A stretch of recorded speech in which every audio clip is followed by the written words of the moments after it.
I'm Reece Stein at your leisure at Chichen Itza, Mexico. Now, this is not only one of the great sites in all of Mesoamerica, but it made the final cut as one of the 7 new wonders of the world. Dominated by the Temple of Kukulkan, or El Castillo, Chichen Itza is the best known of Mexico's ancient cities, an immense complex of buildings spread over 2.5 square miles of the northern Yucatan.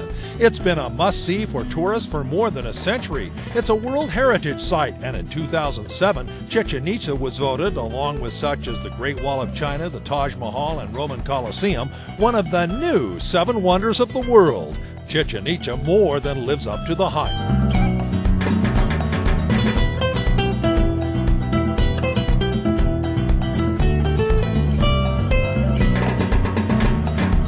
You can't believe the history, the intelligence that they had as far as the calendar and everything blows your mind, really. It's kind of too much to even comprehend.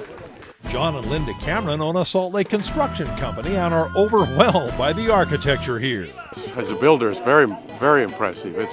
It's one of those things that you just can't even fathom. I still can't figure out how they moved these big chunks of limestone from point A to point B and how they really cut them out. Even though they've told us what they used, it's still impressive.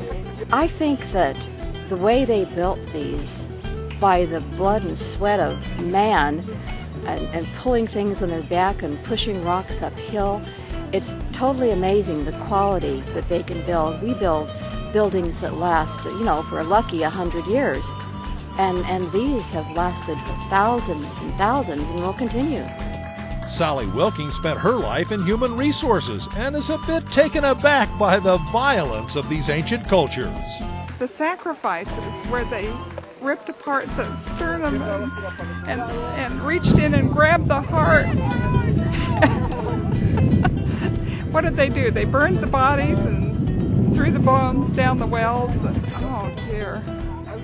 Too much, too much.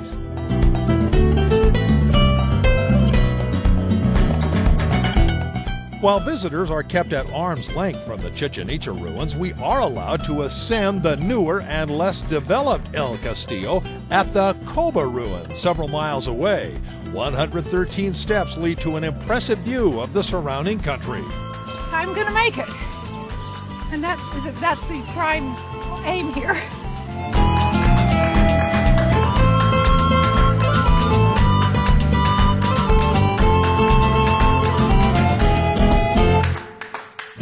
All agree the ancient sites are a highlight of a week-long getaway to Mexico's Yucatan.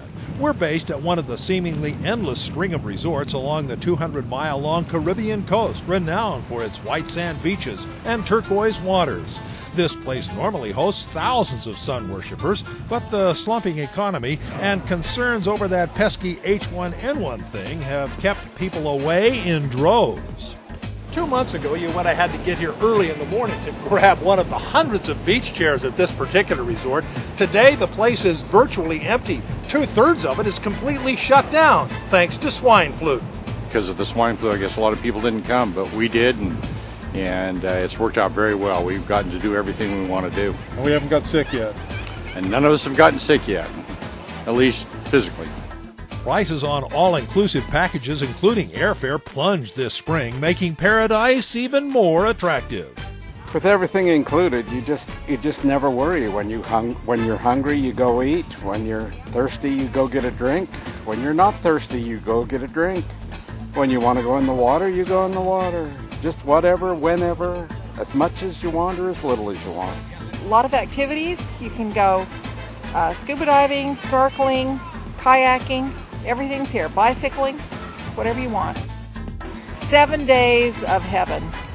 I'm Reece Stein at your leisure on the Riviera Maya in Mexico.